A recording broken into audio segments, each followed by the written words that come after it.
Hi மக்களே, வணக்கம். இந்த வீடியோவில் இப்போ இருக்கிற கேஸ் தட்டுப்பாட்டுக்கு ஒரு அடுப்பை தயாரிச்சிருக்கோம். இது நம்ம பழைய waste oil, engine oil, bike oil ஊற்றுறோம்ல, அந்த பழைய வேஸ்ட் ஆயிலை வச்சு அடுப்பு எப்படி எரிய வைக்கிறது. அதாவது 1 litre engine oil waste oil ஊற்றணும்னு சொன்னால் 1 வாரத்துக்கு எரியும் ஸ்டவ். ஸோ அதுக்கான வீடியோ தான் இப்போ நான் இந்த பதிவில் காட்ட போகிறேன். வாங்க வீடியோக்குள்ளே. இந்த வீடியோவில் பார்த்தீங்கன்னா பம்பு ஸ்டவ் வச்சு நாங்கள் ரெடி பண்ணியிருக்கோம். பம்பு ஸ்டவ் 1 லிட்டர் கேனு, அந்த 2 லிட்டர் கேனில் உங்களுக்கு பார்த்தீங்கன்னா இந்த அடுப்பு எரியும்.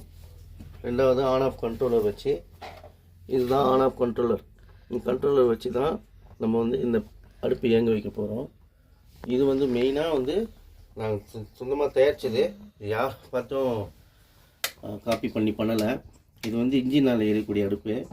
1 லிட்ரு, சுமார் ஒரு litre engine oil waste oil, நம்ம தூக்கி போகிற ஆயில் 1 வாரத்துக்கு யூஸ் பண்ணலாம். இது மெயினாக கேஸ் ஸ்டவ், அதாவது அடுப்பு, ஹோட்டலு, இதெல்லாம் கேட்ரிங் பண்ணுறவங்களுக்கு இதுக்கு ரொம்ப யூஸ்ஃபுல்லாக இருக்கும். இந்த மெத்தடு வீடியோவில் பாருங்கள் எப்படி எரியுதுன்னு பார்த்து.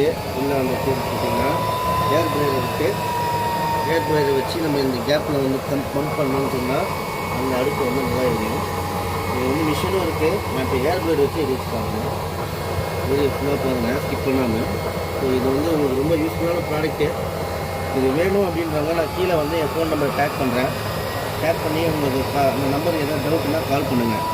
கண்டிப்பாக நம்ம யூஸ் பண்ணுற அன்றாட வாழ்க்கையில் hotel management, catering stove, biryani செய்கிறவங்க, இது எல்லாருக்குமே தேவைப்படும் இந்த அடுப்பு. இது சிம்பிளாக கேஸை மிச்சப்படுத்துங்க அவங்க அடுப்பு தான் இது. இந்த வீடியோ எல்லாருக்கும் ஷேர் பண்ணுங்கள் மக்களே. இந்த வீடியோ புரிஞ்சால் லைக் பண்ணுங்கள், கமெண்ட் பண்ணுங்கள், எல்லாருக்கும் ஷேர் பண்ணுங்கள். நன்றி, வணக்கம்.